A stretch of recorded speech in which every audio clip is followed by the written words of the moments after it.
Hello guys, welcome back to IIT Prep Solutions channel. Today I am going to explain this question.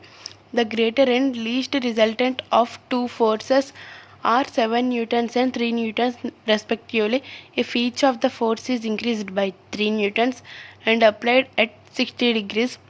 The magnitude of the resultant force is, according to question, P plus Q equal to 7 newtons, P minus Q equal to 3 newtons. Get cancelled. 2p equal to 10 newtons, then p equal to 5 newtons. To find q value, we want to substitute in one equation.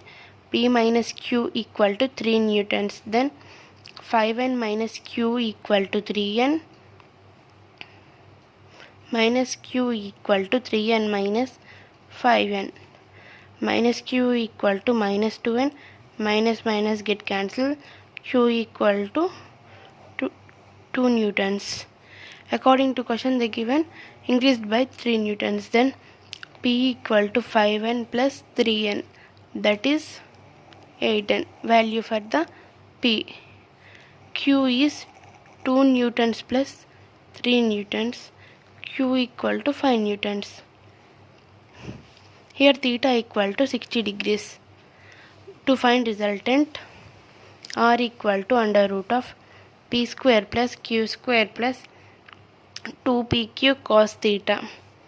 Then r equal to 8 square plus 5 square plus 2 into 8 into 5 cos 60. Cos under root of 64 plus 25 plus 80 cos 1 by 2. 40, then r equal to under root of 129.